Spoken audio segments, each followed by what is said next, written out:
The purpose of this video is to give a little background insight into the 4th Street Software baseball game via the 1927 American League homebrew project that I nearly completed now. I guess the genesis of this project would go back to when Bill V, who knew me from my football projects, asked me for a little assistance on a 1982 homebrew season he was doing.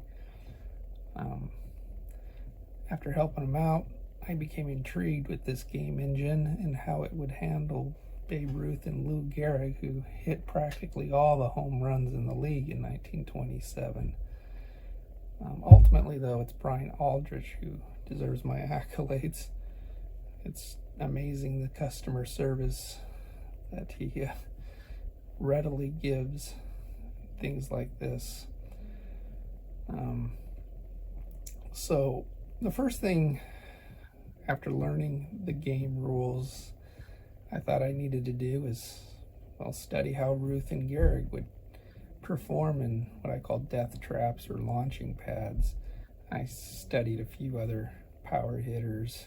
That's a separate project that I wrote up. The game is very intriguing to me because of how it utilizes ballpark graphics, fence distances, and wall heights for doubles, home runs, singles, etc. And also it includes a lot of little nuances in baseball, like a pitch type, fastball, off speed, breaking ball kind of stuff, what the count might be on a pitcher that's ahead in the count, or a hitter that's behind or ahead in the count.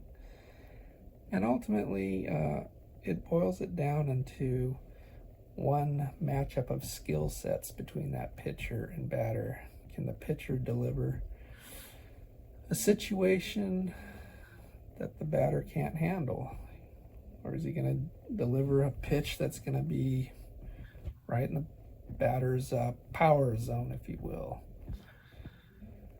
Now, of course, these nuances are going to slow gameplay down because each batter faced requires a process to go through and see how these nuances are playing out. My history has been as a young kid with Superstar Baseball from Avalon Hill. Then later on, it was Status Pro Baseball from Avalon Hill. I had the 1979 season.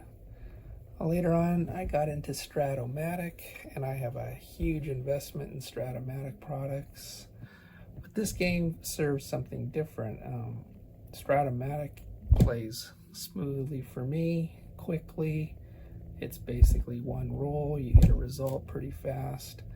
But there's not a lot of baseball nuances. And the thing that bothers me the most about Stratomatic is the low home run allowed pitchers don't get the same treatment as the hitters do. The hitters get that weak, normal treatment, but the pitchers don't. And the home run is the most important part of a run scored. It always results in at least one run scored. So I've always had a little bit of a problem with that aspect of Stratomatic. The 50-50 aspect doesn't bother me at all. But, you know, some people, they envision it as a problem. They want the game to start with the pitcher, if you will, and always have the pitcher involved. 4th Street Software will do that.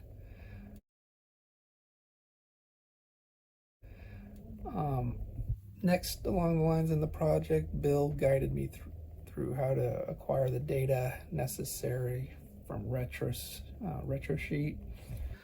And I also used baseball reference data. I think they get all their stuff from Retrosheet anyways. But unfortunately, as I discovered from 1927, a lot of data is missing and a lot of data is contradictory. So it's not really possible to truly know all the true stats, the accurate stats. I guess the teams themselves, the league itself, didn't really keep good records. But I am a stat chaser. If you know me from my football projects, so I'm always trying to chase stats in a game engine. I always need a game that has an autoplay feature, a PC game autoplay feature that will blow through a ton of games lightning quick. But that being said, in the 4th Street software PC game, it doesn't track every single stat. So if it didn't track the stat, I wasn't basically able to chase that strat. Anyways, there's gonna always be inconsistency when you're doing things like that, because, you know, what if one pitcher gave up a home run all year to one batter? They happen to be the same guy that faced each other. Well, simulation's never gonna do that, where that exact batter and that exact pitcher who each hit one home run and gave up one home run are actually gonna result accordingly.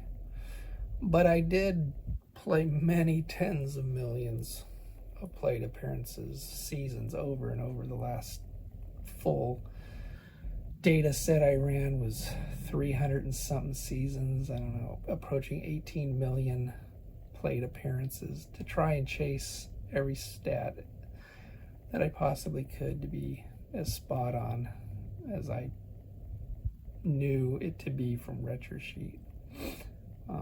So in the course of that, I learned a lot about the game engine, which helps me speed up my own play. So we're going to take a look at that next.